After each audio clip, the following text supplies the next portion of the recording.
Olá, você que nos acompanha a partir de agora, começando mais um episódio do nosso Aqui Pode, diretamente dos estúdios da Treehouse, a nossa produtora, onde levamos para você a cada semana um episódio com um assunto muito importante. E o assunto de hoje é importante para você, para todos nós, para toda a família. Esse episódio tem oferecimento da Resolve Energia Solar, onde você participa da Resolve através da promoção, da campanha Verão Gelado da Resolve. Aproveita para garantir logo as tuas placas de energia solar através da Resolve Energia Solar, porque durante o verão gelado da Resolve, você pode ganhar um ar-condicionado assim que fechar o teu projeto no sistema de energia solar com a Resolve e concorre a 4 viagens para Gramado com direito acompanhante, tudo pago pela Resolve. Aproveita a oportunidade, economize até 85% na tua conta de luz. Saiba como? Conversando agora mesmo com um de nossos especialistas. Vai para Resolve, é o verão gelado. Vem você também!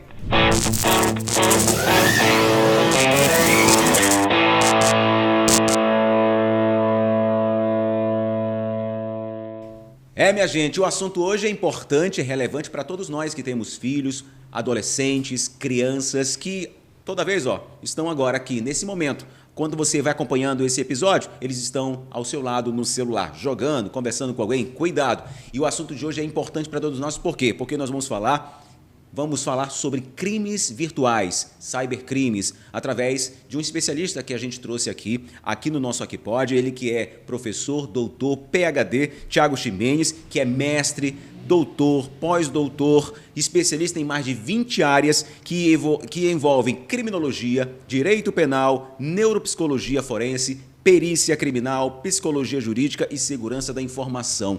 Doutor Ximenes, muito obrigado por estar vindo aqui conosco. Thiago, a gente está tratando de um assunto que é importante a todos nós. Qualquer um de nós podemos ser vítimas de crimes virtuais, de cybercrimes. Seja bem-vindo. Primeiramente, muito obrigado por essa oportunidade. A gente precisa alertar os pais, os professores, todos aqueles que convivem com crianças e adolescentes e que muitas vezes têm a sensação de que se os filhos estão dentro de casa, pode dar um celular em suas mãos que eles estão seguros. Nós iremos ver no programa de hoje que, de fato, isto não existe. Isso não existe, né, Thiago? E isso muito nos impacta neste momento. Mas antes, doutor Thiago, você tem uma formação bastante ampla, né, e multidisciplinar. Em que momento você percebeu que o foco nos crimes cibernéticos seria um caminho essencial para a sua atuação?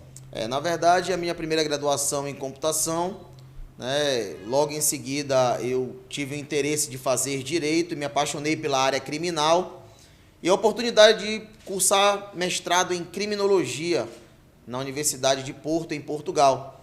E vi que estudar o crime, o criminoso, era muito importante. Mas como eu já tinha uma graduação na área de tecnologia, eu quis unir o direito penal e a tecnologia e fui para os cybercrimes. E, obviamente, eu iria escolher aqueles que são mais vulneráveis, a serem vítimas de crimes, até mesmo porque eu sou pai de uma mocinha que irá fazer 10 anos, com o objetivo de protegê-las e de estender essa proteção para todas as crianças e adolescentes, eu resolvi adentrar e misturar essas duas áreas. Agora, doutor Thiago, como é que suas formações em áreas tão distintas, por exemplo, como neuropsicologia, direito penal, psiquiatria forense, se conectam para que nós possamos entender o comportamento humano nesses ambientes digitais que a gente convive 24 horas praticamente? Na verdade, a busca do conhecimento ela é sempre muito importante. E a gente começa a sentir a necessidade de entender, ainda que de forma menos aprofundada que o profissional daquela área, sobre como é que funciona, os neurotransmissores, como é que o cérebro de uma criança ele trabalha, por que o adolescente tem determinadas atitudes e outras não, por que não consegue controlar as emoções. Então a gente foi atrás da psicologia, foi atrás de várias especializações para juntar tudo e trazer o que há de melhor para que os pais possam se sentir seguros e, de fato, conseguir proteger seus filhos. Agora, doutor, é importante, a gente trazer um assunto desse para todos nós. A gente sabe que o mundo virtual, ele tem o mundo virtual, aquele que é aberto, é aquele que a gente se conecta o tempo todo através das plataformas digitais, mas também a gente tem aquela internet que nós não temos acesso, que é aquela internet negra, aquela internet que poucos têm acesso, mas é por ali onde os crimes acontecem e, às vezes, e na maioria deles, são descobertos pelas autoridades utilizando o serviço de inteligência, especialidade muito importante. Quais são os principais cybercrimes que têm atingido crianças e adolescentes hoje no Brasil? Olha, hoje nós temos uma grande quantidade de crianças sendo atingida pelo cyberbullying. Tanto prova isso que o Código Penal, vou dizer muito recentemente, já que eu tenho o Código Penal de 1940, então há muito pouco tempo, o legislador entendeu que deveria criminalizar o bullying. Mas, para nossa surpresa, o bullying é o único crime do Código Penal que é apenado somente com multas, não tem uma pena privativa de liberdade. Já no mesmo capítulo do bullying, nós temos cyberbullying. E aí sim eu tenho uma pena de 2 a 4 anos de reclusão para aqueles que praticam bullying utilizando de meios virtuais. Então a gente começa a perceber que o legislador está sentindo e vendo a importância que tem criminalizar, né, esses delitos que antes eram praticados só no mundo real e agora são praticados com muito mais frequência no mundo virtual. Então está muito mais comum então esse cyberbullying, ou seja, esse bullying que antigamente, quando nós éramos crianças, a gente dizia que eram brincadeiras, encarnações, e hoje não é assim, não é saudável brincar como a gente brincava no passado. Hoje a gente tem essa educação e esse avanço, enquanto a gente sabe que a gente fere a vida de uma criança quando começa o bullying, às vezes em casa, às vezes na escola. O que leva, então, tantos pais e responsáveis a subestimarem os perigos digitais, mesmo com tantos casos expostos na mídia que a gente acompanha diariamente, que a gente expõe na mídia, por exemplo, na televisão, como apresentador? Foi muito importante, Agenor, tocar nesse assunto, que no nosso tempo, na escola, nós tínhamos apelidos, eram famosas encarnações. Sim. Mas olha como é interessante o contexto. Lá, estávamos na sala de aula, tinha as encarnações, começava a aula, parava, na hora do intervalo tinha as brincadeiras, ia para casa, ali acabavam as encarnações, o que nós hoje chamamos de bullying. A internet eu não consigo acabar. A internet, uma vez que vai para ela, um bombardeio de bullying, de críticas, de palavras depreciativas, começam a chegar a todo momento. E como hoje o uso do celular é comum, desde tênue idade, sempre você está recebendo, ou por meio de WhatsApp, ou por meio de rede social, de notificações, você está recebendo ali aquelas, entre aspas, encarnações, brincadeiras de mau gosto. Então a carga é muito mais pesada. E os pais, por incrível que pareça, ainda são extremamente desinformados. Para você ter uma ideia, Gino, o que me deixou, até tudo que eu faço, eu observo muito, como mestre em criminologia, como criminólogo, né, eu observo o comportamento das pessoas. Eu promovi uma palestra gratuita e convidei, né, mais de 2.000 pais. Mais de 2.000 pais. E algumas autoridades estavam presentes, que foi o lançamento do meu livro, né, esse que está aqui sobre a mesa, né, que é um livro que a gente pretende aí divulgar ao máximo, porque eu tenho certeza que ele vai salvar vidas. E pasme, nós não tivemos a presença de nenhum pai numa palestra tão relevante. Então a gente percebe que os pais entregam o celular de forma despreocupada, não se atentam aos riscos, passam o dia trabalhando e não se preocupam. O que o filho está fazendo? Eu vou monitorar? Eu não vou? E acaba que quando a tragédia acontece, já é tarde demais. É importante a gente deixar isso muito bem claro. Isso que você está falando, eu tenho uma criança, você também tem uma criança. Eu tenho uma criança de 7 anos em casa e a gente sabe que o perigo acontece a partir desse momento, porque a gente percebe mudança de comportamento do filho. Ele começa a trazer um vocabulário totalmente diferente daquele que você ensinou em casa, talvez às vezes munidos de palavrões, indecências que talvez você não ensinou ou que você nem fala por respeito e mostrar que o que é certo e o que é errado. E de repente a criança volta para casa, começa a apresentar este comportamento também. Isso é perigoso, talvez ela pode estar sendo munida de informação inadequada para a criança. Como é que a gente consegue, então, Thiago, controlar tudo isso? Porque a gente sabe que não existe uma regulamentação de mídia. Quando a gente fala de regulamentação, não é de ser não ter uma ditadura no país ou mesmo uma censura. É exatamente para que a gente possa saber o que nossos filhos estão assistindo, mas para que aquela plataforma não fique gerando tudo aquilo que a criança está buscando e ela comece a observar através dos perfis. Como é que a gente consegue orientar ou melhorar isso? Olha como é interessante, é todo um raciocínio. Primeiramente, a internet ela foi feita para viciar, tanto a criança, quanto o adolescente, quanto o adulto. É igual um jogo. Ela manipula. Se aquela criança acessa o YouTube e assiste um vídeo X, a probabilidade do celular dela receber várias notificações com aquele mesmo contexto, com aquele mesmo conteúdo, é 100%.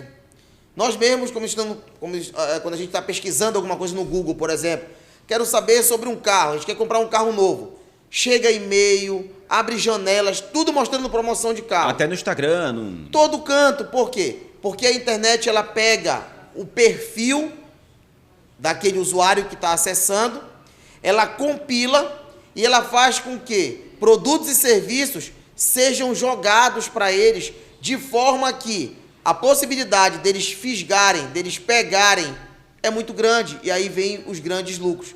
Então, essas crianças adentram e eu costumo dizer, você quer saber o sonho do seu filho, o que é que ele está pensando, planejando para o futuro? Converse com ele, ou melhor, veja o que ele está assistindo na internet. Hoje nós temos filhos que não quer mais ser médico, não quer mais ser engenheiro, advogado. Hoje eu pergunto para muitas crianças, quando eu vou dar palestra, o que você quer ser? Ele me diz, eu quero ser youtuber, eu quero ser influencer. Porque é um influencer que aparece, que é famoso, que tem uma mansão, que tem uma casa com piscina. Ou seja, um perigo dos maiores, deixar nossos filhos serem educados por pessoas que muitas vezes mais deseducam do que educam. E eu estou aqui também, Thiago, para aprender, juntamente com vocês que nos acompanham através do nosso canal e desse assunto tão relevante.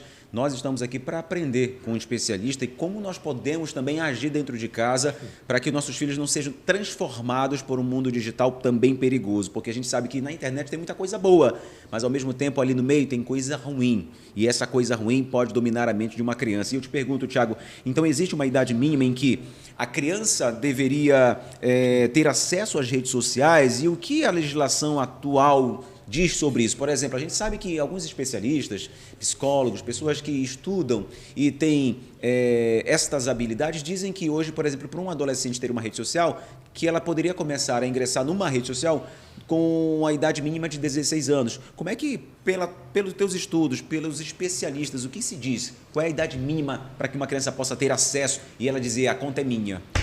Olha, quando se trata de criança, eu entendo que até 5 anos de idade, não ter contato nenhum com tela. Não ter contato algum com tela. E a partir desse momento, o pai ter consciência e regrar o tempo da criança. Existem vários programas que você pode desligar o celular do seu filho à distância, que você recebe relatórios de quantas horas ele passa no YouTube, quantas horas ele passa no WhatsApp. Então, existem formas de regrar. Quando há essa transformação da infância para a adolescência, as coisas começam a ficar um pouquinho mais difícil de controlar. Então, hoje, você cria conta em qualquer rede social. Qual é o grande problema? Não tem uma legislação proibitiva, o próprio site diz uma idade mínima que você tem para acessar, né? Para criar uma conta, mas isso é facilmente burlado. Basta que eu coloque a data de nascimento, né? Bem inferior a que eu tenho, para que eu tenha uma idade maior. Então, de fato, hoje, com todo o estudo que a gente já fez, os pais são as ferramentas mais importantes. O monitoramento se faz necessário. Trazer o filho para você, dar a ele a confiança de que meu pai e minha mãe são meus amigos. Qualquer coisa diferente que eu veja, eu conto para ele. O castigo, fizeram uma pesquisa nos Estados Unidos, os psicólogos, o castigo é a pior das armas que tem. Porque se você castiga, infelizmente ele vai procurar se aprofundar mais porque ele quer saber. Ele é curioso. Ele vai dizer, me castigaram porque tem algo que eu ainda não vi que eu posso ver. Então, trazer o filho, fazer com que ele confie, é a melhor forma de prevenir eles e de fazer com que qualquer coisa de anormal que aconteça, ele lhe comunique e você tome as providências necessárias. Ou seja, ele ter confiança em você, em relatar o que está acontecendo. Por exemplo, se uma criança está hoje jogando um Roblox. Roblox hoje é muito comum entre as crianças e tem outros jogos também que eu não recordo agora na cabeça. Mas tem o chat. Ali o perigo pode estar ali dentro também, que são pessoas do outro lado, disfarçadas de crianças, para se aproveitar dessas outras crianças reais e cometer crimes virtuais. Na verdade, o grande problema dos jogos virtuais são exatamente as diversas maneiras que eles têm de interagir. Ou melhor, os jogos online. Essa interação é que é o problema. Porque existe uma técnica, né, que é um conceito trazido da Inglaterra, que é a técnica de grooming. Grooming é uma técnica de aliciamento de crianças, onde do outro lado eu tenho um adulto que entra em um jogo desse como Roblox, por exemplo, entra na sala de bate-papo, no chat, começa a se fazer e falar linguagens semelhantes às das crianças, tentam conseguir um contato, tentam ganhar a amizade, a confiança, prometem presentes e outras e logo, logo trazem elas para fazer práticas de ações sexuais. Então nós temos casos assim absurdos, emblemáticos, que a gente chegou a estudar, onde esses criminosos, pedófilos, doentes, chegam a fazer tirinhas com a turma da Mônica, onde o Cebolinha pega na mão da Mônica. No outro quadrinho, o Cebolinha já dá um beijinho no rosto da Mônica. No outro, um selinho. No outro, tomam banhos nus. E assim vai aumentando até que eles colocam imagens de fato pornográficas para justamente fazer o quê? A criança não tem formação cerebral completa. Ela não consegue ter discernimento do que é certo e do que é errado. Então ela entende que criança namora e que criança pode praticar atos sexuais. Porque se a Mônica e o Cebolinha pode, por que eu não posso? E aí é esse momento onde aquele criminoso pede muitas vezes o número do WhatsApp, entra em contato sempre naquele mesmo dia no Roblox, por exemplo, no chat, e aí, ligue a webcam, me mostre as suas partes, toque em tal parte. Inclusive, hoje nós temos um conceito, entre aspas, que o juiz do Piauí, ao decretar, ao sentenciar um indivíduo, ele disse, olha, a prática foi de estupro virtual. Obviamente não existe crime virtual. O virtual é o meio para se chegar até o crime. Mas ele conseguiu mostrar que, por meio de violência e grave ameaça, uma adolescente foi obrigada a ligar o webcam e a introduzir objetos, né? Ou seja, praticar atos libidinosos para satisfazer a lascívia dele que estava do outro lado. Crime consumado, estupro, 100% praticado. Isso dentro do Código Penal vai muito pela avaliação, então, do juiz? Na verdade, sim. Mas o Código Penal ele traz diversos crimes. Eu tenho estupro e estupro de vulnerável. O estupro de vulnerável, falando somente em ordem cronológica, é aquele que é praticado com pessoas, homem ou mulher, menores de 14 anos, ou seja, de 13 para baixo. Existem outras vulnerabilidades, vamos nos prender nessa aqui. Então, se você fizer uma criança mostrar os seios, acabou. O crime de estupro de vulnerável está consumado, porque ela não tem discernimento. Certo. Né? Então, nesse caso, não há dúvida.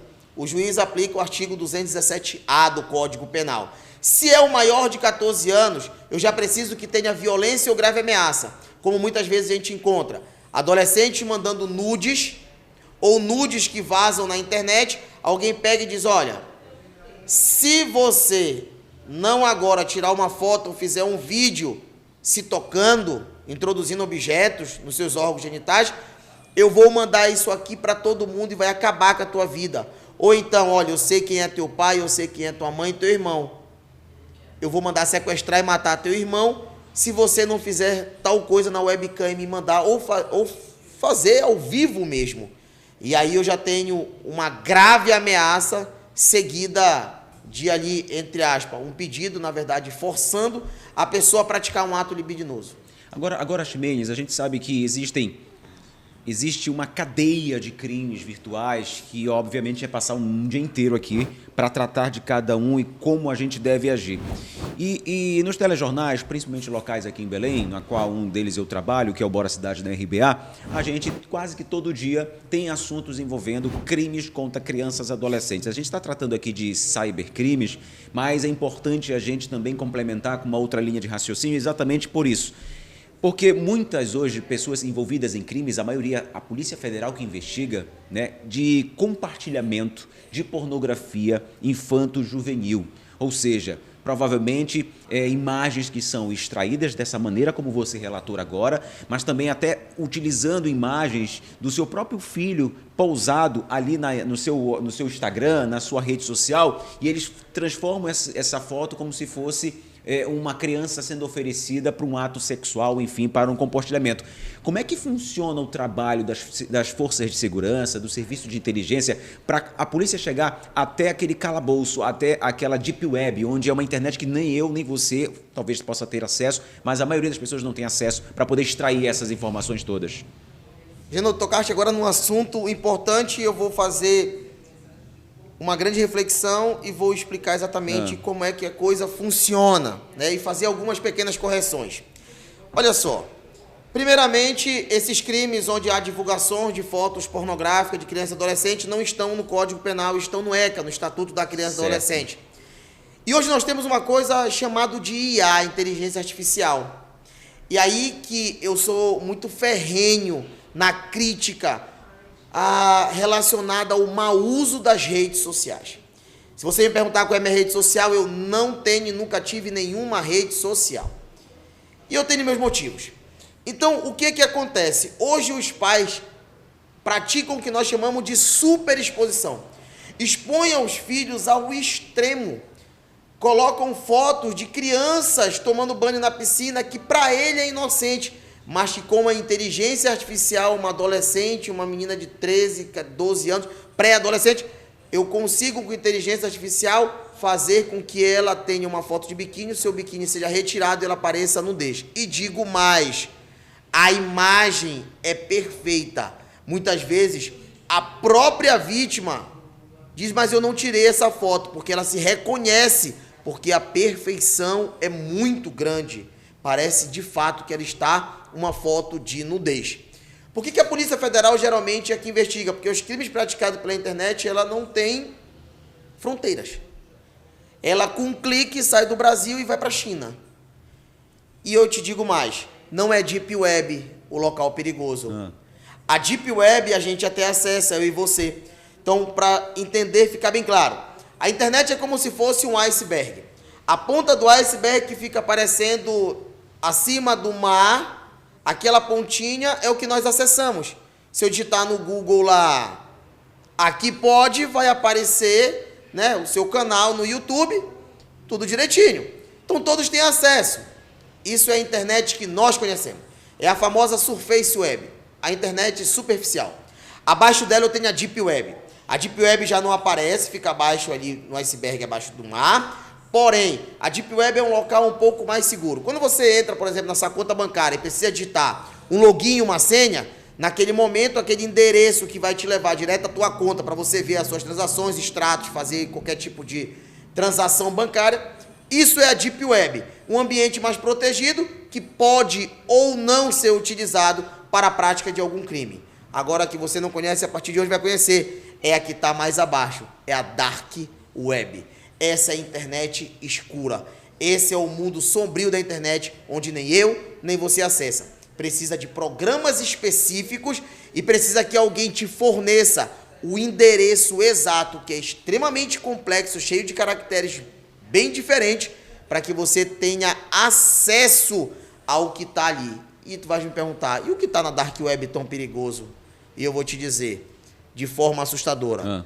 Tráfico de drogas, tráfico de armas, pedofilia, tráfico de órgãos, de remédios falsificados e o mais impressionante, nos meus estudos, principalmente no doutorado, onde eu tive que aprofundar muito, foi descoberto na Tailândia que em sites da Dark Web eram colocados crianças e adolescentes, infratores muitas vezes, ou abandonados de rua, e pessoas do mundo inteiro, como forma de entretenimento, davam lances para carrasco praticarem as maiores atrocidades de tortura. Exemplo, Jogos Mortais. Já assististe? Sim. Jogos Mortais existe na vida real. Na Dark Web, eles pagam, dou $10 mil para você ver você tirando os dedos desse adolescente. E com o teçado, o carrasco tirava em uma webcam, em tempo real, ao vivo, para que todos pudessem ali se divertir. Nossa. É daí perigoso. Para pior. E o pior ainda, que as forças policiais ainda sentem uma dificuldade muito grande de adentrar nessas grandes redes. Né? Existem milhares de formas de burlar e fazer com que você não saiba de fato qual é o endereço exato daquele indivíduo que está praticando. Agora, Thiago, existe então aquele profissional, o hacker, porque tem um hacker do mal e tem um hacker do bem. As pessoas acabam dividindo assim. Aquele do bem, exatamente esse que possa ajudar as forças de segurança, através do serviço de inteligência, a entrar nessa dark web. Na verdade... Como é que é isso? Na verdade, é uma outra falácia que existe. O que é o hacker? Hacker é aquele cara expert, aquele cara que estudou muito e ele tenta colocar em prática seu conhecimento, tentando invadir e mostrar que os sistemas têm vulnerabilidade. Esse é o hacker. Hacker do mal não é hacker do mal. O hacker do mal, o nome dele técnico é cracker. É o que entra, destrói e prejudica. O hacker do bem, ele na nossa época tinha aquele famoso pichador. Quanto mais alto era o prédio, ele pichava, mais fama ele tinha, mais moral ele tinha dentro daquele seu grupo. O hacker faz a mesma coisa, ele adentra o sistema e deixa uma pichação, uma marca. E aí o outro hacker, quando chega e entra, vê que alguém já entrou. Então, é uma forma de um troféu para dizer, o meu conhecimento é elevado. E essas pessoas, infelizmente, muitas vezes, não são aproveitadas para ajudar as forças de segurança a descobrirem vulnerabilidade em sistemas e até mesmo adentrarem e descobrirem criminosos. É tanto que hoje o nosso ECA, é muito importante falar isso, hoje ele já admite a infiltração policial virtual. Um policial pode adentrar as comunidades, os bate-papos, as conversas, se fazer de criança, até mandar uma foto fake, pornográfica, para descobrir aquela grande rede de pedofilia. Hoje isso é possível, tá? Na investigação criminal. Por isso, então, tantas operações para desmantelar esses criminosos, as quadrilhas, porque são pessoas que do mundo inteiro, ou então em comunidades espalhadas pelo Brasil, mas estão dentro dessa dark web cometendo esse tipo de crime. Por isso essa força-tarefa, né? Por isso... Cresceu muito. Muito. E é um assunto que eu digo para todo mundo. É daqui para pior. Não tem mais como eu retroagir. Não tem mais como eu fazer você parar de utilizar o seu aparelho celular. Outro dia eu vi uma cena, e aí eu abro um parênteses, que eu fiquei de fato incomodado. Uma mãe dando de amamentar para o filho. Acho que foi no aeroporto. A criança não deveria ter 3 ou 4 meses. E o celular com a tela, passando lá um desenhozinho na vista da criança, que mal entende o que está acontecendo. Aquela luz azul vai adentrar os olhos dessa criança e vai acabar com o sono dela, com a química que produz o sono. Vai acabar. E a mãe não sabe o mal que está fazendo para aquela criança. Hoje nós temos, Agenor, crianças que não conseguem assistir um filme completo. Porque eu tenho o YouTube, se está chato, aquela parte que eu acho legal, passou, eu passo. O dedinho já é rápido. Passou. E aí uma série de diagnóstico de TDAH está sendo dado, onde, na verdade, o cérebro dessa criança está acelerado devido ao mau uso do computador, do celular.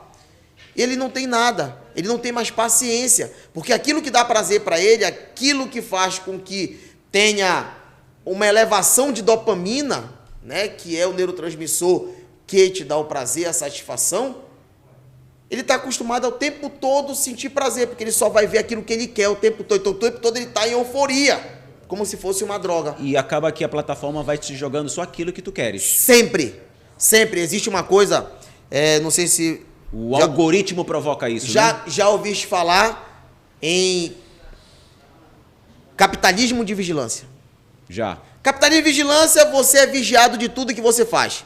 Aquelas operações que você faz na internet, elas são pegas, são compiladas, são processadas por um robozinho e ele vai só naquilo que você gosta.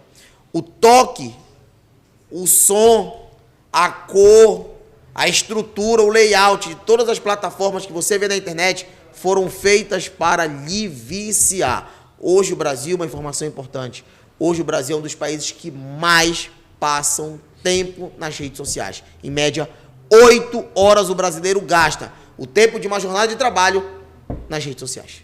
É impressionante esse dado, é impressionante porque a gente sabe que cada vez mais estamos ficando viciados, isso é verdade, viciado mesmo, e nenhum de nós escapamos, não é verdade? É difícil, Thiago, a gente escapar de uma realidade de fato que a gente vem vivendo no planeta, no mundo inteiro, e inclusive alimentando nossos filhos dessas atrocidades que infelizmente acontece na internet. Mas a gente vai falar já de desafio, mas eu quero falar para você de um outro desafio na tua conta de energia elétrica. 80% eu te garanto de economia na tua conta. Sabe por quê? Porque quando você busca investir em energia solar, você não sabe o que está perdendo, você sabe que estará ganhando, porque vai começar a sobrar dinheiro. Então aproveita a oportunidade para você investir agora mesmo no Verão Gelado da Resolve. A Resolve está com a campanha do Verão Gelado, onde você pode ter economia de até 80% na tua conta de luz, e comprando o teu sistema agora da Resolve dentro da campanha, você de cara ganha um ar-condicionado e ainda concorre a 4 viagens para Gramado com direito acompanhante, tudo pago pela Resolve.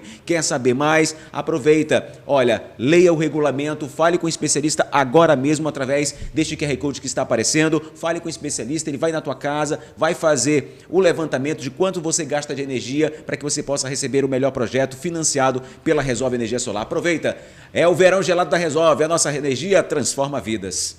Agora, Ximenes, a gente estava falando exatamente desses transtornos ocasionados pelo que a internet oferece a todos nós, e principalmente às nossas crianças e adolescentes. A gente sabe, como a gente fala, nesse mundo obscuro existem também desafios, como você falou agora há pouco, ali dentro da Dark Web, desafios. E a gente sabe que recentemente uma adolescente faleceu após participar do desafio do desodorante. Acho que você obviamente deve recordar, porque esses desafios ganham tanta força entre os jovens e a gente não fica sabendo. E infelizmente essas jovens acabam morrendo por esse desafio. A adolescência é uma fase que você procura muito a aceitação. Então, se você não faz aquilo que está na moda, que as pessoas estão praticando, principalmente pela internet, pessoas do mundo inteiro, você é excluído dos grupos. E nós somos seres humanos que vivemos em clãs desde os primórdios. Sim. Então, nós precisamos de aceitação. E os adolescentes, por ainda não ter a formação cerebral completa, ainda age muito pelo impulso, pela emoção, precisa ser aceito pelos seus pares e acabam por participar. O desafio do desodorante, ele consiste em você pegar o aerossol, espirrar com a boca aberta e deixar com que entre o produto químico o maior tempo possível, que seja filmado e colocado na internet para ver quem faz melhor. Se todos estão fazendo, se eu não fizer, eu não faço parte desse grupo, eu sou excluído. Eu acabo sofrendo ali uma negativa. E isso pode me trazer depressão e outras doenças. Porém, nós temos desafios muito mais graves. Esse, infelizmente, tirou a vida de uma jovem, acredito que 14 ou 15 anos de idade, mas nós não temos ideia, porque a imprensa não pode divulgar, inclusive, Sim. o suicídio, do número de adolescentes que se suicidam. Até um tempo atrás, estava na moda e todo mundo falando do desafio da baleia azul.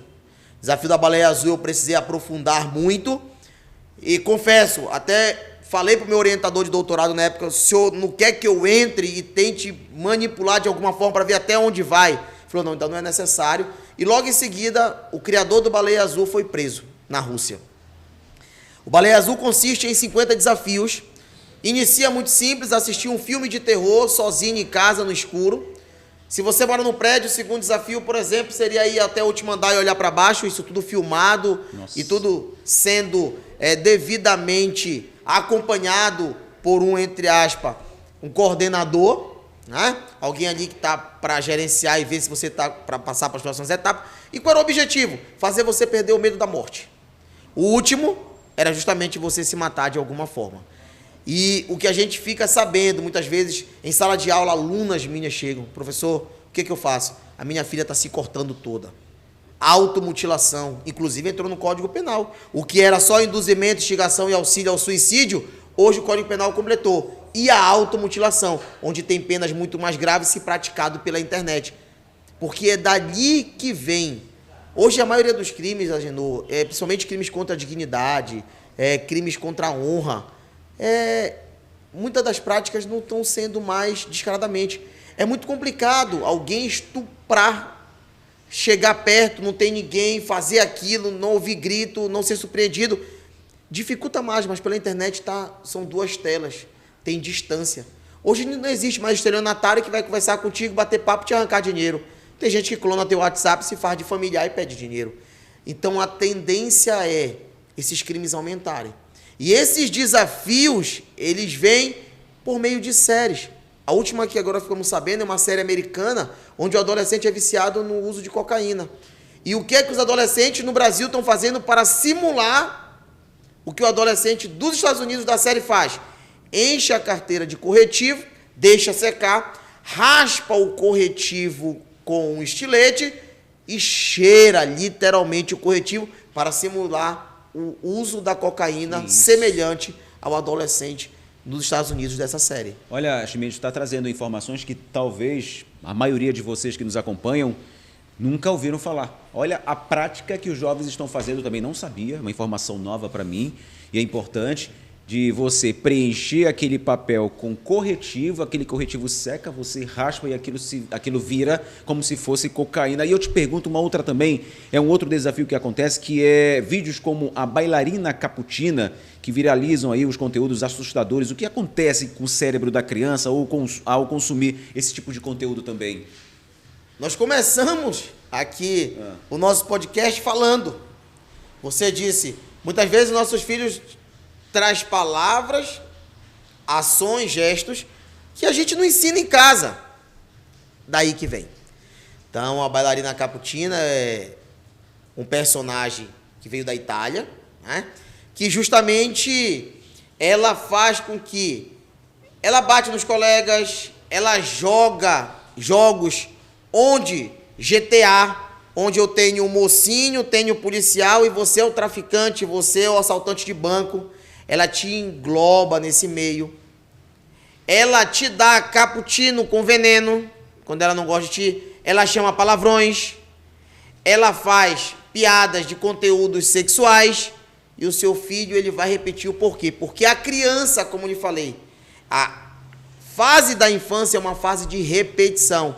Se o pai chama palavrão dentro de casa, pode ter certeza que quando a criança se deparar com uma situação semelhante de estresse, ela vai chamar palavrão. E é daí que vem a influência. E aquilo que eu lhe falei, os influencers, os YouTubers, são ricos, são famosos. Então eu vou imitá-los para ver se eu também fico rico e famoso. A minha filha, por exemplo, ela é muito fã do Lucas Neto, que particularmente é alguém que até hoje eu não vi nada de problema. Ensina a respeitar os pais, a escovar o dente. Interessante. Mas quando eu pergunto para ela assim, minha filha, e quando você crescer, assim, pai, quando eu crescer, eu quero ter uma mansão igual a do Lucas Neto. Já é uma referência, né? É uma referência. O que antes a gente poderia ter, que é um exemplo para fazer uma analogia, se você chegar numa comunidade lá no Rio de Janeiro e perguntar para alguém que não tem nenhuma expectativa qual é o teu sonho quando crescer, ele vai dizer que é o dono da boca. Eu quero ser o traficante, porque o traficante tem carro importado, o traficante anda cheio de ouro, o traficante bebe, o traficante tem mulher bonita, o traficante tem dinheiro. Então eu quero ser, porque ele é minha referência. E esses vídeos é um problema, porque acaba sendo referência para os nossos filhos. E prejudicando a mente deles, né? Infelizmente. E existe alguma responsabilidade, Tiago, uma responsabilidade penal para esses criadores e disseminadores desses vídeos e jogos, mesmo quando dizem ser apenas entretenimento? Pois é. Responsabilidade penal pode até existir. O grande problema é que a maioria desses vídeos, a maioria dessas séries são de outros países. E aí a gente não consegue atingir criminalmente um outro país. É muito difícil.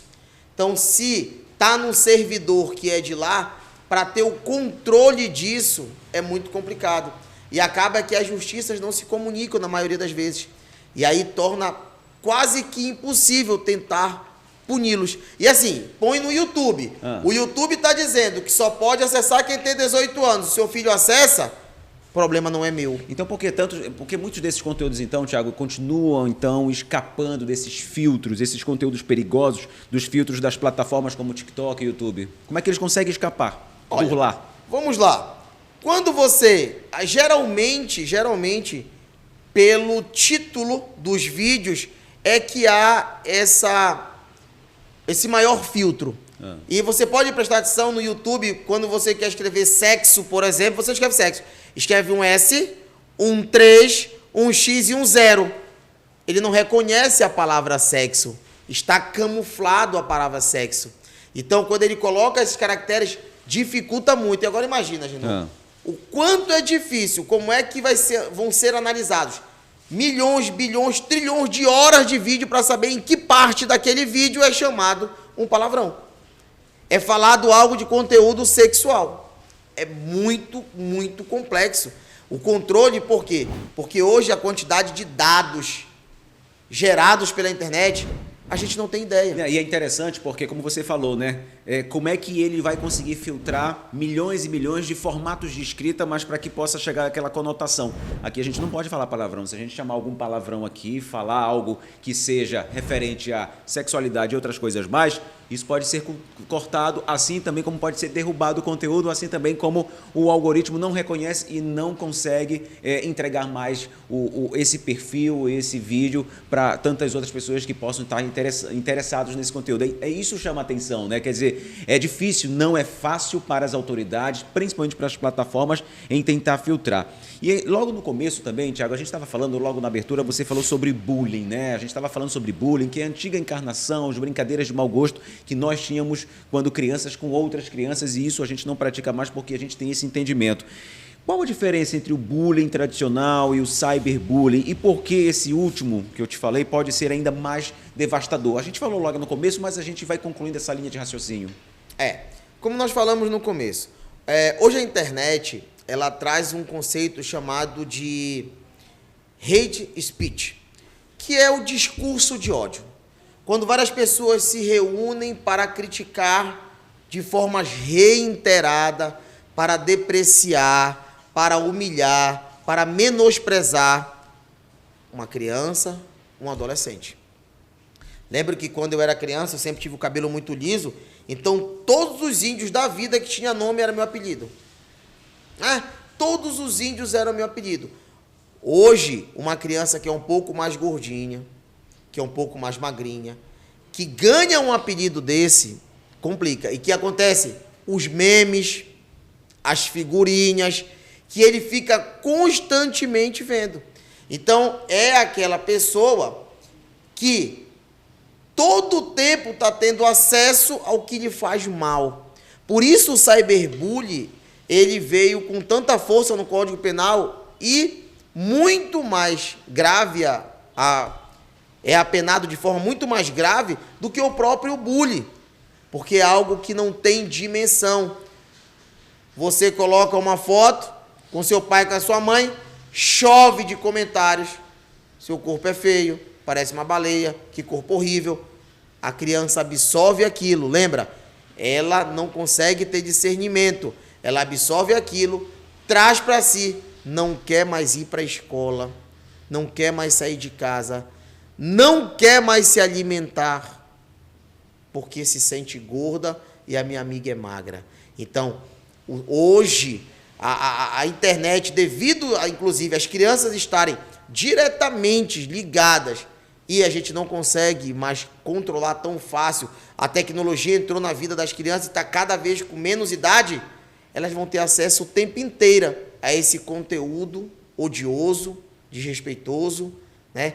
E vai sofrer muito mais, porque não são 10, 20 colegas de uma sala que acabou ali a aula, acabou não. Agora são milhões de pessoas que muitas vezes nem conhecem, mas vê a foto e só pelo simples fato criticam, humilham, debocham. E essa criança, nós adultos, Agenor. Isso acaba com a saúde mental, né? E nós adultos, Agenor, a gente não consegue suportar muitas vezes uma sequência de crítica tão forte. A gente vê aí grandes artistas entrando em depressão. Não consegue ser criticado de forma contínua, sistemática, né? Imagina uma criança. Sim, que não tem discernimento para... O que a neurociência fala? Vamos aprender um pouquinho. Existe o que nós chamamos de núcleos accumbens, que é onde ficam no nosso cérebro, existem neurotransmissores que são mensageiros que se comunicam. Então, tudo que a gente faz são mensageiros que comunicam e dão ordens. A primeira formação é justamente dos sentimentos. A criança chora, ela tem raiva, ela faz birra, ela fica triste. A parte que envolve o raciocínio, o que é certo, o que é errado, eu posso ou não posso fazer, é o córtex pré-frontal, que é parte da testa.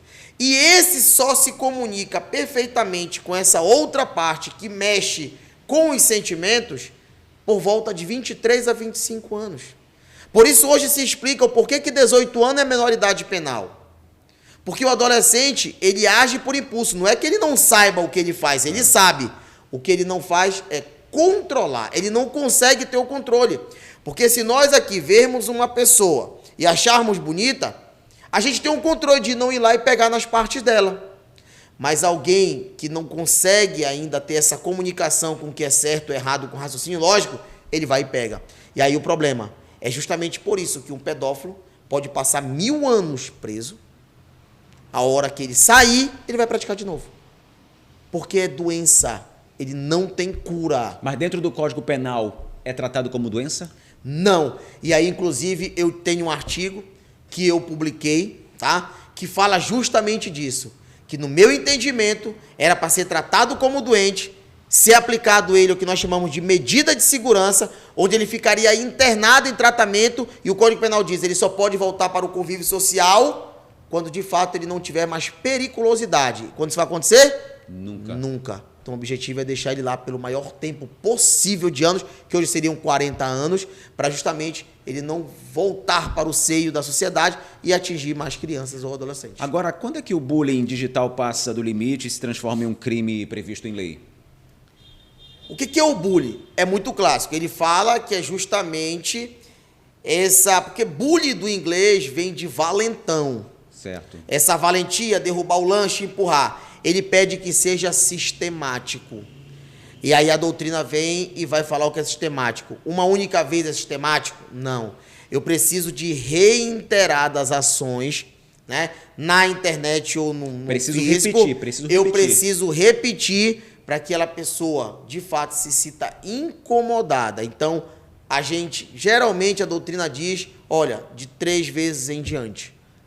Para não ficar nem muito nem pouco. Primeira vez é um erro, a segunda é um vacilo, a terceira já não tem mais perdão. Então, em regra, pelo menos 3 vezes. Mas tem que ser algo assim contínuo, não é 3 vezes no dia. É verificar que aquilo está incomodando, que aquilo não está tendo limites, que já foi informado para os pais, e continua e permanece. Quando a gente percebe que isso já está incomodando a outra criança, ainda que não tenha atingido ela psicologicamente, mas quando está incomodando, eu já posso ter a figura criminalizada. Então aquela história de amamãezado, papaizado, ela continua. Porque é importante o filho relatar, né? Porque dizem, porque tem muito amamãezado, porque tem muito papaizado, não existe isso. Tem que continuar sendo dessa maneira para você relatar aos seus pais que aquilo está te incomodando, que aquilo que estão falando de você está te incomodando e aquilo pode virar um crime e as pessoas serão responsabilizadas, de acordo com a lei. Pois é, e isso ainda é um problema, Agenor. Os crimes praticados pela internet, o cyberbullying, muitas vezes os crimes contra a dignidade sexual de criança e adolescente, eles não são informados nem para os pais, e ainda que quando são informados para os pais por uma questão de vergonha, de não querer expor, deixa de informar para as autoridades. O que isso me traz? O que nós chamamos de cifra escura. É o crime que não chega ao conhecimento. Se o crime não chega ao conhecimento das autoridades, por muito óbvio, ela não tem como ter ali uma estatística de que está acontecendo aquele crime, justamente para entregar para o governo fazer políticas de segurança, políticas de prevenção. Porque se a cidade aqui não tem roubo, para que eu vou fazer políticas para proteger os cidadãos de roubo? Se não tem. Então isso acontece muito ainda, isso é um problema muito grave, por uma questão de exposição, por uma questão de vergonha, as autoridades não ficam sabendo desses crimes, por isso muitas vezes não dão a importância. É tanto que você pode provar, o seu podcast, acredito que é o primeiro que está trazendo essa temática, porque parece que ninguém fala nada, parece que ninguém vai ser vítima, quando na verdade muitos dos telespectadores que estão nos assistindo, os pais vão dizer, meu filho já foi vítima, minha filha já se cortou, minha filha já teve uma foto vazada, hoje ela é depressiva, hoje ela tentou se matar. Vai sentir na pele e, infelizmente, não chegou nas autoridades. E aí, aquela pessoa que faz, o que acontece? Tem a certeza da impunidade, vai continuar fazendo. É impressionante, minha gente. E olha, Thiago, casos de stalking digital entre adolescentes têm crescido e a gente observa exatamente isso, esse crescimento. Como identificar e denunciar esse tipo de perseguição? Olha, de fato, esse aí é um crime, Agenor, que atinge muito fortemente os adolescentes. E a vítima maior são as mulheres. Infelizmente, muitos dos crimes, né, que são contra a dignidade sexual, não tenho dúvida alguma que as maiores vítimas são do sexo feminino. Término de relacionamento, a pessoa vai lá e fica criando contas falsas, perfis falsos, para seguir passo a passo, para criticar a roupa, para criticar o local, para sempre deixar um comentário depreciativo. Mas se você bem parar, eu volto para a minha crítica muito forte no uso de rede social. Outro dia eu cheguei no restaurante e eu observei ali uma adolescente tirando foto da mesa sem o prato. E de repente o garçom coloca o prato vazio e ela tira foto do prato vazio. E a hora que chega a comida, ela tira foto com a comida. E é primeiro garfo na boca, uma foto, depois o prato seco e depois a foto ali do cardápio. Um plano sequência.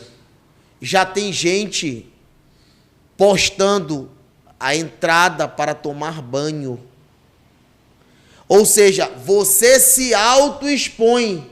Então você acaba, não é justificativa Sim. para o criminoso, mas você acaba que dando toda a pólvora para ele praticar o que ele pratica.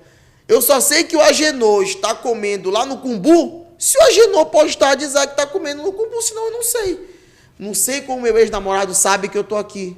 Tudo você posta. Ah, mas ele não está. E eu desafio qualquer um. Você sabe, conhece todas as pessoas que lhe seguem no Instagram? Você já conhece todos os seus amigos do Facebook? Você já entrou no perfil? Tem gente que aceita, que nunca entrou para ver nenhuma foto da pessoa, não sabe nem quem é, como é. E muitas vezes, isso pessoas reais. Imagina quando se criam contas virtuais falsas, né? Então você não tem esse controle. Então essa autoexposição, inclusive, Agenor, eu critico muito essa autoexposição do filho. Porque se eu não gosto do Agenor Santos, e eu sei que ele tem um filho, eu sei que ele leva o filho 7 horas, que a escola do filho dele é esse, que dia de sábado, todo sábado ele está no shopping, se eu quiser armar alguma coisa contra ti, eu sei todos os teus passos. Eu sei toda a tua rotina. Hoje a maioria dos crimes, inclusive de adultos mesmo, que acontecem de emboscada, de morte, de sequestro, é porque você publica a sua rotina toda hora nas redes sociais. É muito fácil hoje. As pessoas viraram alvo. Outro dia um colega postou uma que eu liguei para ele na hora e perguntei, cara, tu estás ficando maluco? Um policial postou a localização de onde ele estava bebendo. Já imaginou se tem um criminoso que está na rede dele, hoje com todas essas organizações criminosas que existem? É um passo, está bêbado, está sem equilíbrio. Está vulnerável. Eu vou lá matar ele. Aí não sabe por que é. Então a gente facilita muito isso, né? E os pais, muitas vezes, e aí eu vou te contar uma que vai te deixar de cabelo em pé. Eu já estou ficando aqui. Na Dark Web, uma foto de uma criança de até 5, 6 meses, nua. Ou seja, a mãe está ali dando os primeiros banhos, está ali na banheira, lavando as partes íntimas, alguém faz um vídeo, põe lá, olha aí, primeiro banhinho da filha e tal. Aquilo para a mãe é algo lindo, natural, a criança tomando o primeiro banho, a perninha dela e tal, aparecendo lá as partes. Pedófilos chegam a pagar entre 10 e 50 mil dólares por uma foto dessa na Dark Web. Para satisfazer a lasciva. Para satisfazer os seus desejos mais horrendos. Vendo foto de uma criança e das partes íntimas e imaginando tendo relações com ela. Só para ter uma ideia. Onde a foto do seu filho pode parar por uma falta de conhecimento e talvez até por irresponsabilidade de estar super expondo o seu filho. A gente pensa que não, né? Mas acontece, pode acontecer comigo. Eu tô aqui de boca aberta, cabelo em pé, porque eu, obviamente, sou uma pessoa pública, né? E acaba que indiretamente você acaba expondo o seu filho, acaba expondo a sua família de uma maneira indireta, e você pode estar colocando eles dentro do mundo virtual sem saber, de criminosos, como você falou, pagando até 50 mil dólares por uma imagem, por uma foto. E eu te pergunto, então, Thiago, Quais os efeitos psicológicos mais comuns em vítimas de cyberbullying e stalking? Em regra, né, é a depressão. A tristeza começa a avançar, o isolamento social ele acontece, a falta de vontade de estudar, de comer, e que, em muitos casos, ou se suicida, ou o corpo adoece, porque não se alimenta, porque não dorme direito, porque vive triste, o corpo adoece e acaba gerando a fatalidade. Então, a depressão é uma delas. Agora, o uso de internet, o uso desenfreado, eu não tenho dúvida que é o que eles chamam hoje de o TDAH. Essa hiperatividade das crianças, esse pensamento acelerado, inclusive alguns autores chamam de síndrome do pensamento acelerado, é hoje o que está atingindo nossas crianças. E te digo, Agenor, sem sombra de dúvida, se nós não trabalharmos em cima disso, nós teremos as futuras gerações, as gerações mais burras que existem. Hoje, eu lhe digo porque sou professor de OAB, de pós-graduação, e lhe digo, os alunos adultos não conseguem fazer uma dissertação de 5 linhas. Não escrevem. As crianças hoje não conseguem ler um livro para saber quem foi que conquistou o Brasil. Não consegue. Porque ela vai no Google, ela fala, quem conquistou o Brasil é Pedro Álvares Cabral. Ela tem a resposta muito rápida, ela não consegue ler, ela não consegue raciocinar. E como o nosso cérebro é um músculo, se esse músculo, se ele não for treinado, acabou a capacidade dele. As crianças não conseguem hoje raciocinar. Se eu tenho, eu costumo muito dar esse exemplo, se eu tenho um fogão elétrico e falta energia, a criança e o adolescente muitas vezes diga, pai, não tem mais. Ele não entende que se ele ligar e usar o fósforo, não, o raciocínio esquece. Hoje tudo se acha fácil. E com a inteligência artificial, com o ChatGPT, que eu ponho algumas palavras, ele monta textos para mim. Eu não tenho mais porque está pensando. Só que esse não está pensando, eu não estou malhando, meu músculo ele não vai evoluir. Tiago, que tipo de orientações, então, se dá às escolas? Como é que elas deveriam, por exemplo, adotar para lidar com esses crimes digitais com seriedade? Vamos lá. Isso, mais importante que nunca, 2025. Ouviram as minhas preces. O legislador, de fato, ouviu minhas orações. Existe uma lei proibindo o uso de telefone celular na escola.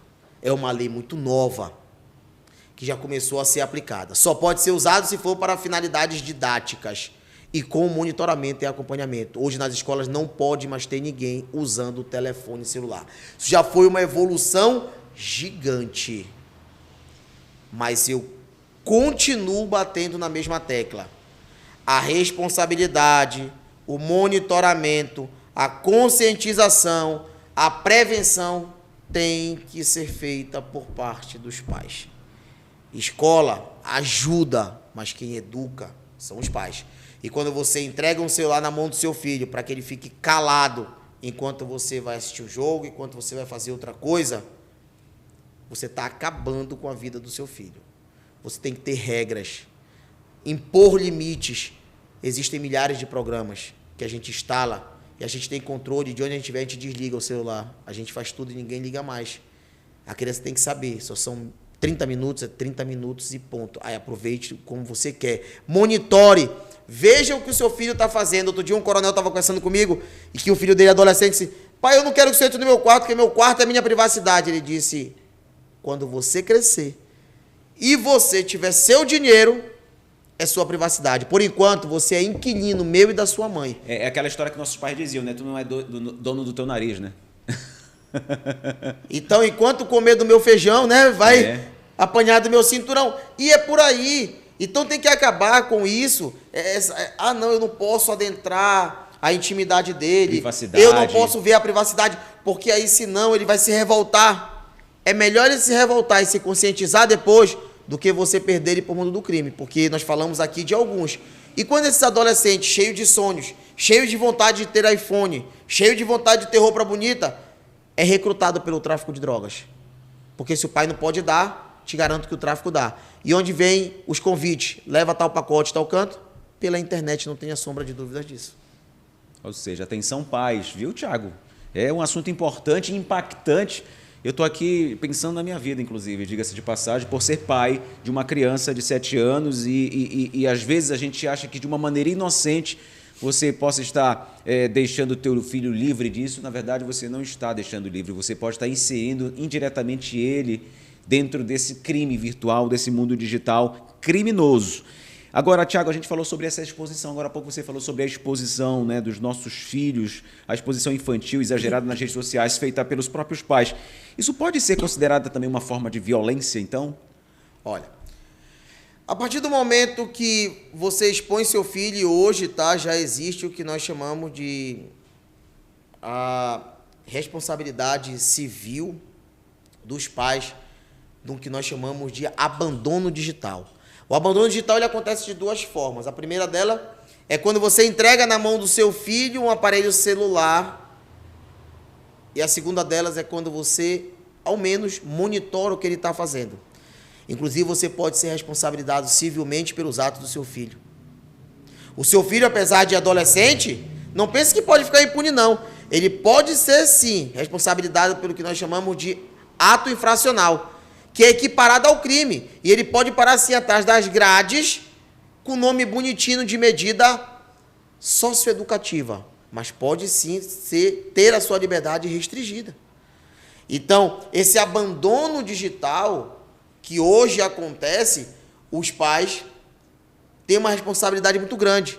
Porque uma vez que essa criança sofre um ataque de ódio, discriminação, preconceito, uma vez que essa criança sofre um bullying, eu estou diante da violência psicológica, que é trazido por uma lei específica para criança, muito semelhante à Lei Maria da Penha, mas voltada para criança, chamado de Lei Henri Borel, em homenagem àquela criança que foi morta lá pelo seu padrasto.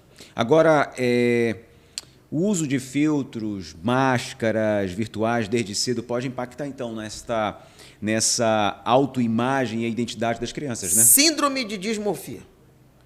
É uma síndrome onde a pessoa ela não se aceita.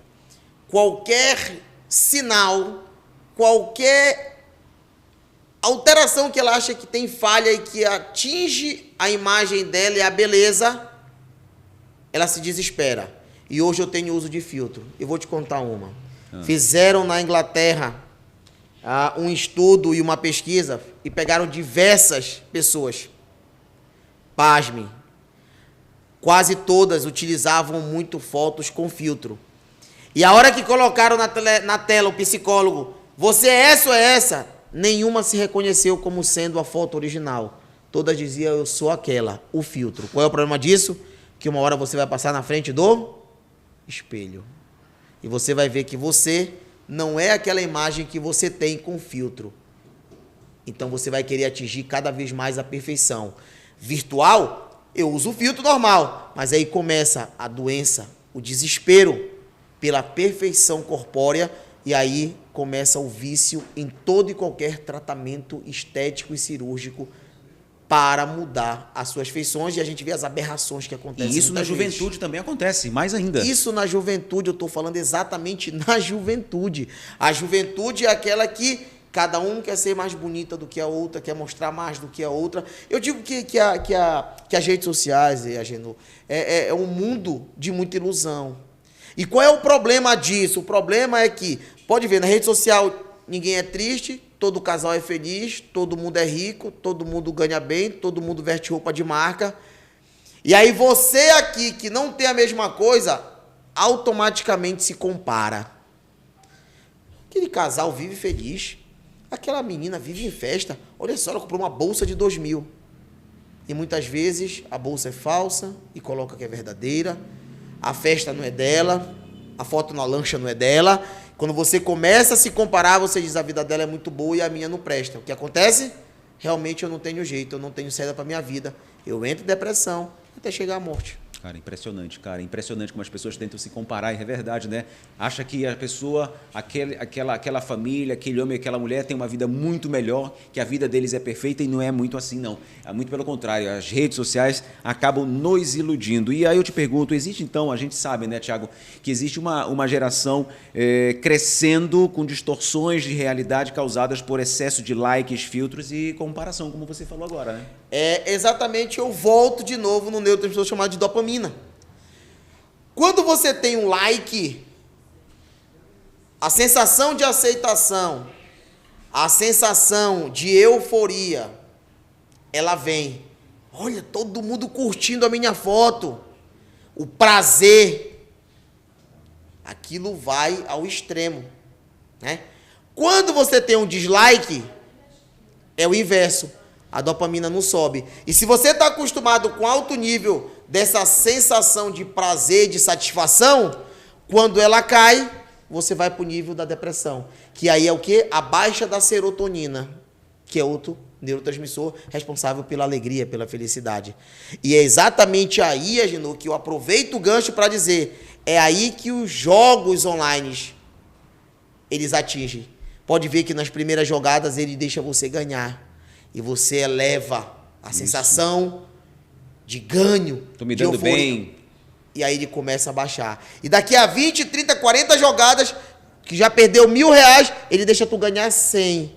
E aí te volta a dopamina e te volta a esperança de que você pode sim ganhar. E aí você vai jogando, jogando. Quando você vê, milhares de pessoas estão em falência, entram em depressão, devem todo mundo, acabam com todo o patrimônio.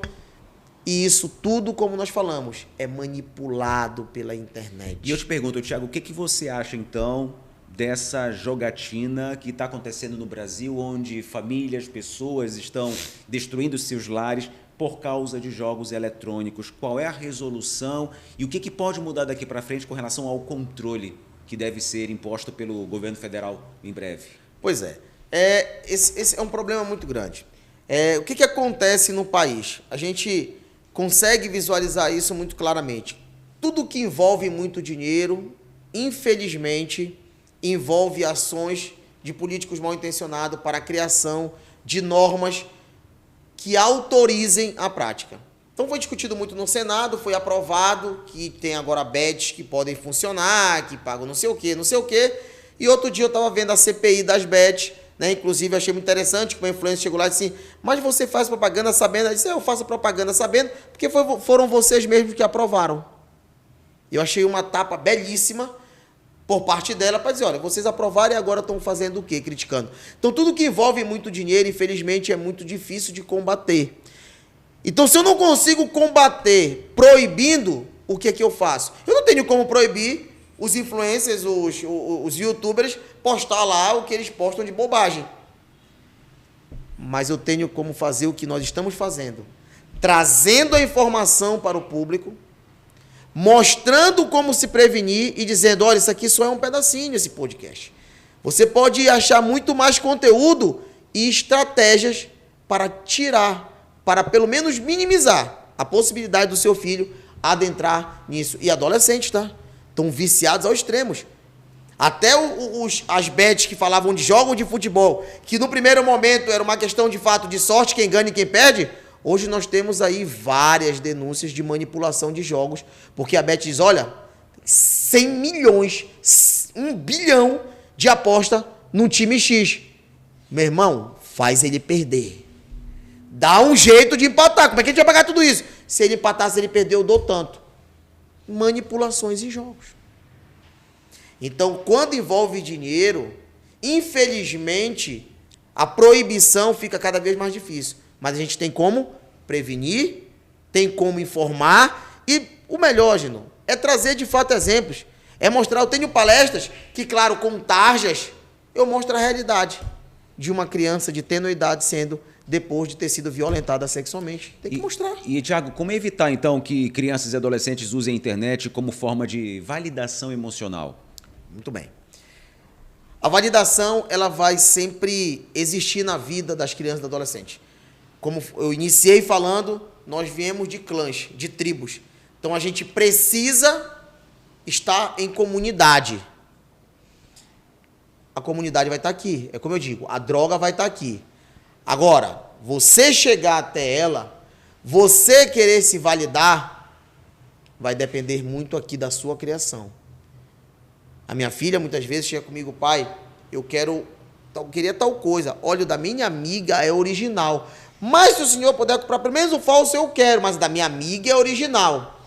E eu digo para ela, filha, sempre assim, né? Filha, assim deixa eu lhe dizer uma coisa. O dinheiro, ele é importante, ele nos ajuda, mas ele não é tudo. Deixa eu dizer uma coisa para você. Infelizmente, as pessoas vivem de aparência. Muitas vezes você vai ver uma coleguinha sua andando com uma tal de bebê reborn de 10 mil reais e que o colégio está atrasado o ano todo. É o mostrar. Eu tenho, eu posso. Hoje a gente é o que mostra, não é o que a gente é de fato. Então a validação, ela existe. Mais uma vez eu insisto. A conversa dos pais, o mostrar a realidade, a prevenção, a orientação, o trazer para si e transformar o seu filho no seu melhor amigo, ainda é a solução para muitos dos problemas. Agora o pai passa o dia inteiro na rua. Quando chega, não quer ouvir barulho do filho, entrega um telefone celular, de fato é um abandono que causa uma violência psicológica que muitas vezes não vai ter mais chance de cura. Agora, Thiago, o que fala nesse livro aqui, Cybercrimes? Eu sei que você lançou recentemente, você é um especialista nessa área. A primeira vez eu acho que realmente esse assunto vem a público através de um canal de podcast em Belém, acredito que até também na própria mídia.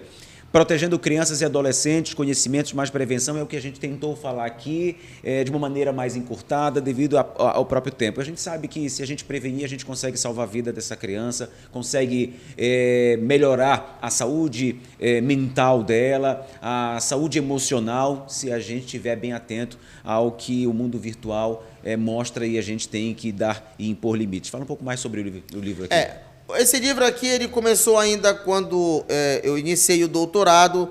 Era uma proposta de conclusão de doutorado. A minha tese seria a criação de uma cartilha, né, que falasse de assuntos sobre cybercrimes contra criança e adolescente.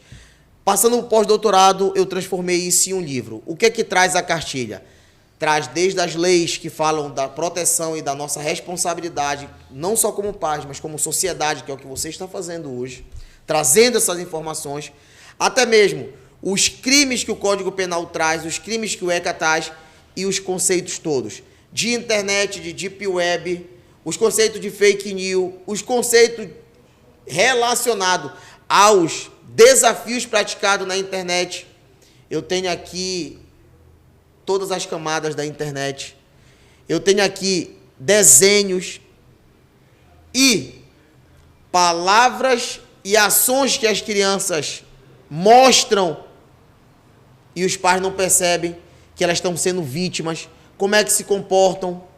Eu trago um pouquinho sobre a dopamina, eu trago um pouquinho sobre a realidade dos jogos online, o prejuízo. Sim. Eu falo de redes sociais, eu falo da síndrome da dismorfia.